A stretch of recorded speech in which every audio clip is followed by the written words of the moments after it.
even while hearing or speaking that word.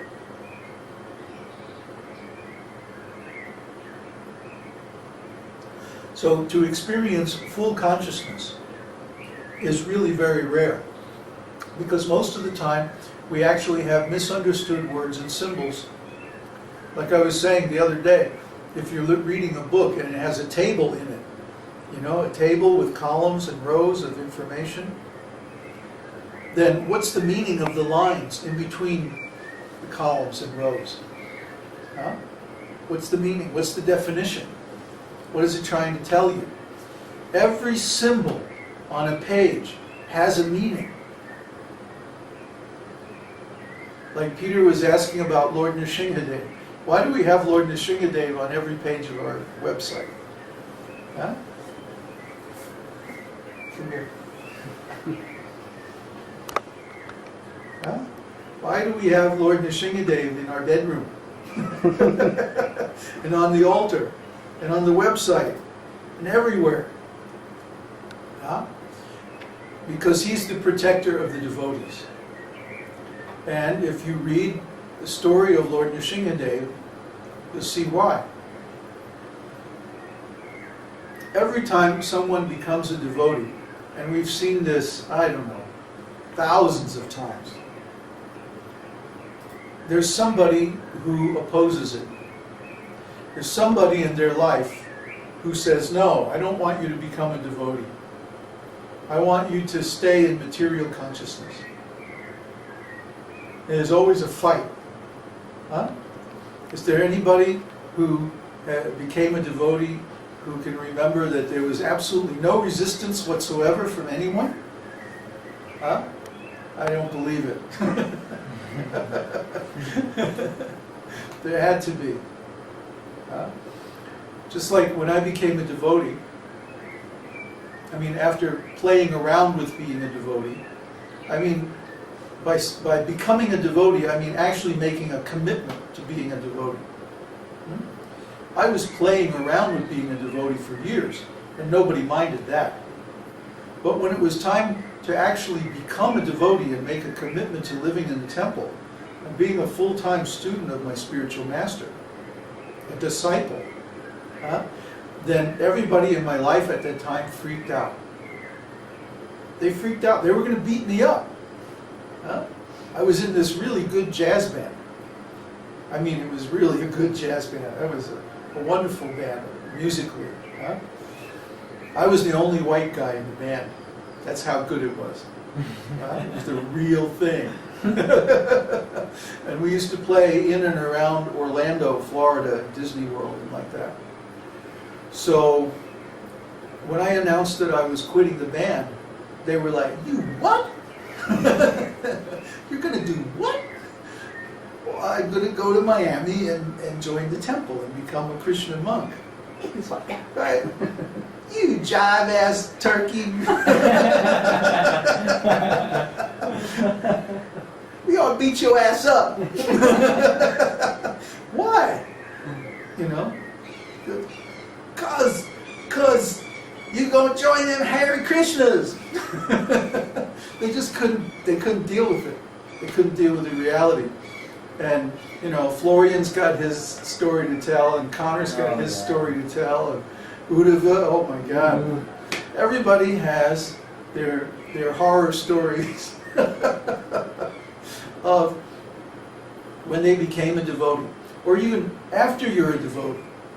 Sometimes there are attacks from people who don't like devotees.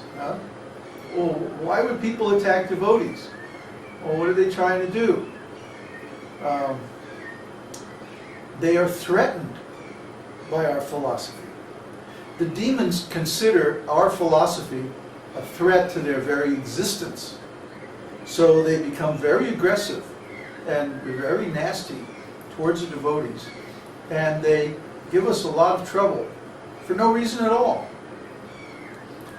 Just like Prahlad's father, Hiranyakashipu. Well, he was the biggest demon in the universe. And Prahlad became a devotee by the influence of Narada Muni. So he needed some protection. So he was always praying to the Lord for this protection. And finally, Hiranyakashipu had a showdown with Prahlad. Said, what is it, why are you worshiping this Vishnu? What's wrong with you? He says, well, Vishnu is the Supreme Lord. He's everywhere. He's in everything. He's everywhere, huh? Is he in this pillar? And Prahlad says, well, sure he is.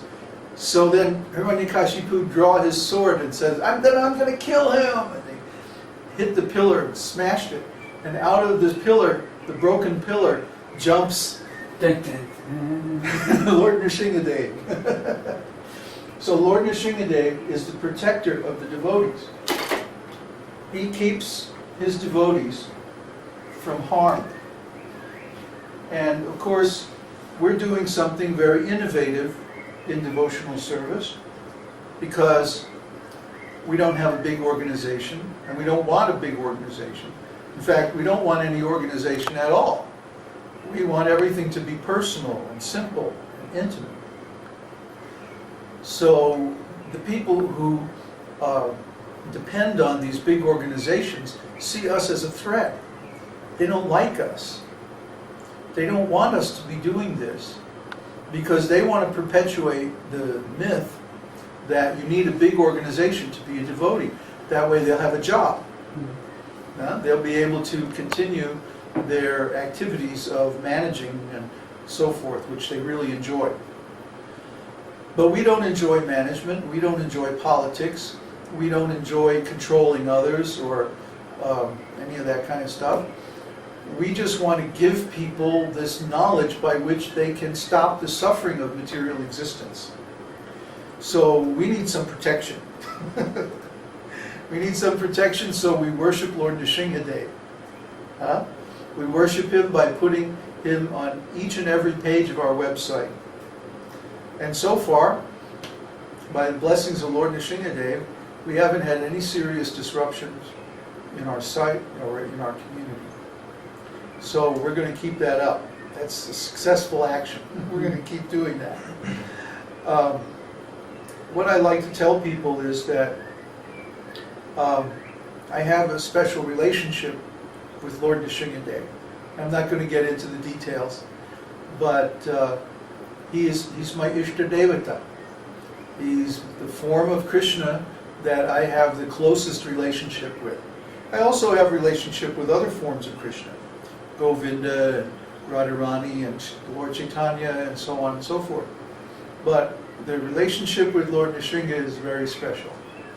So that's another reason why we have him as our masthead or mascot or whatever you want to call it. And anyway, I just like lions. That's easier. But no, it has a deep meaning, and it's important that we know that meaning because, people are going to ask, what's that lion on your website? Oh yeah, I never saw that before. And even though the story is there, that they might not know or might not understand the background. Srila Prabhupada had his devotees sing the the Nrsinga prayer at the end of every arti. Every arti in the temple, we would do that prayer at the end. He specifically requested that we do that. So we usually end off these satsangs with that prayer too. Are there any more questions? Well, there was one question from Laura way before. She asked, so if we are gaining materially from chanting, we are not doing this properly? It's not that we're not doing it properly. It's that the holy name is a desire tree. So whatever we desire while we're chanting especially, then Krishna will fulfill that. That's his business. That's his love affair. That's his reciprocation with all of his spiritual children. He fulfills the desires of all living entities.